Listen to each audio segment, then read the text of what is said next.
नमस्कार, मैं रीता उपाध्याय प्रयागराज से अपने चैनल के माध्यम से अपने सभी श्रद्धालु श्रोताओं को पुत्रदा एकादशी की बहुत बहुत बधाई दे रही हूँ। पुत्रदा एकादशी सन 2025 में 30 दिसंबर को मनाई जाएगी। महाभारत का युद्ध समाप्त हो गया था। पांडवों को युद्ध में विजय मिली थी। श्री कृष्ण के दिशा निर्देशन और प्रोत्साहन तथा उपदेश से प्रेरित होकर उन्होंने युद्ध में सफलता प्राप्त की थी। युधिष्ठिर का राज तिलक हो गया था। वे सम्राट पद पर आसीन थे। राज्यसभा में वे सिंहासन पर विराजमान थे।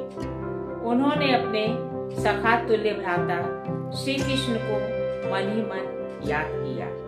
श्री कृष्ण को याद करने की देर थी कि वे त्वरित गति से सभा में उपस्थित हो गए और उन्होंने अपने चिर परिचित मोहक मुस्कान से युधिष्ठिर से कहा, हे राजन, आपने मुझे कैसे याद किया? युधिष्ठिर तुरंत ही अपने सिंहासन से उठ खड़े हुए और अपने से ऊंचे सिंहासन पर उन्हें बिठाया तथा उनका स्वागत किया। उनके पैरों को धोया और कहा, हे मधुसूदन, पौष के शुक्ल पक्ष की जो एकादशी है, कृपया उसका वर्णन कीजिए। इस एकादशी को क्या कहते हैं और इसकी व्रत कथा क्या है?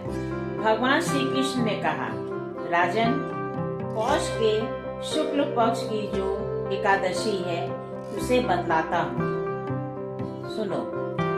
महाराज, संसार के हित की इच्छा से मैं इसका वर्णन करता हूँ। राजन, पूर्वोक्त विधि से ही यत्न पूर्वक इसका व्रत करना चाहिए।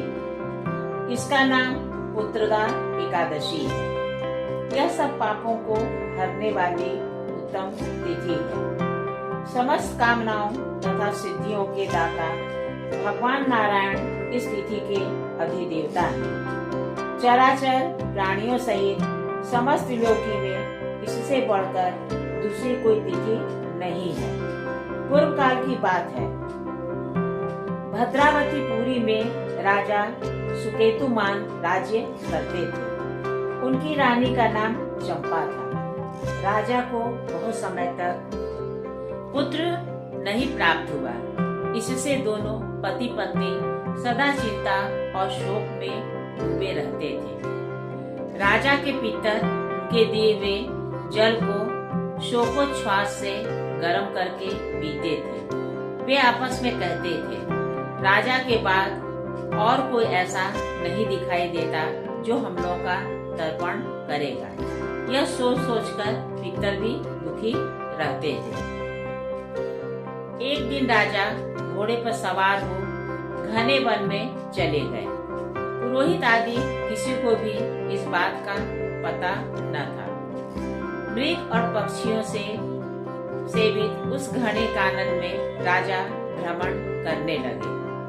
मार्ग में कहीं सियार की बोली सुनाई पड़ती थी तो कहीं उल्लुओं की। जहाँ तहाँ रीछ और मृग दृष्टिगोचर हो रहे थे। इस प्रकार घूम घूम कर राजा वन की शोभा देख रहे थे। इतने में दोपहर हो गई। राजा को भूख और प्यास सताने लगी। वे जल की खोज में इधर उधर दौड़ने लगे। मुनियों के बहुत से आश्रम थे। शोभाशाली नरेश ने उन आश्रमों की ओर देखा। उस समय शुभ की सूचना देने वाले शकुन होने लगे। राजा का दाहिना नेत्र और दायां हाथ फड़कने लगा, जो उत्तम फल की सूचना दे रहा था। सरोवर के तट पे बहुत से मुनि वेद पाठ कर रहे थे। उन्हें देखकर राजा को बहुत ही प्रसन्नता हुई। वे घोड़े से उतरकर मुनियों के सामने खड़े हो गए और पृथक पृथक उन सब की वंदना करने लगे। वे मुनि उत्तम व्रत का पालन करने वाले थे। तब राजा ने हाथ जोड़कर बारंबार दंडवत किया। तब मुनि बोले, राजन, हम लोग तुम पर प्रसन्न हैं। राजा बोले, आप लोग कौन हैं? आपके नाम क्या हैं? तथा आप लोग यहाँ किस लिए एकत्र हुए हैं? यह सब सच सच बताइए।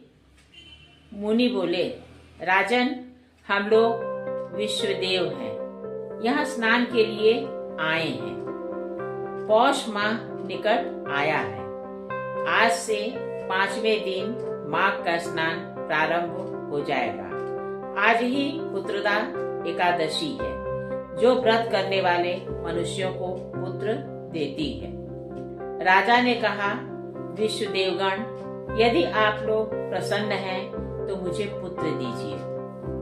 मुनि बोले, राजन, आज ही के दिन पुत्रदा नाम की एकादशी है। इसका व्रत बहुत ही विख्यात है। तुम आज इस व्रत का पालन करो। महाराज, भगवान केशव के प्रसाद से तुम्हें अवश्य पुत्र की प्राप्ति होगी। भगवान श्री कृष्ण कहते हैं कि हे युधिष्ठिर, इस प्रकार उन मुनियों के कहने से राजा ने उत्तम व्रत का पालन किया। महर्षियों के उपदेश के अनुसार विधि पूर्वक पुत्रदा एकादशी का अनुष्ठान किया। फिर द्वादशी को पारण करके मुनियों के चरणों में बारंबार मस्तक झुकाकर राजा अपने घर आए। तदनंतर रानी ने कुछ दिनों के बाद गर्भधारण किया। प्रसव काल आने पर पुण्यकर्मा राजा को तेजस्वी पुत्र प्राप्त हुआ, जिसने अपने गुणों से पिता को संतुष्ट कर दिया। वह प्रजाओं का पालक हुआ। पुत्रदा नाम का उत्तम व्रत अवश्य करना चाहिए।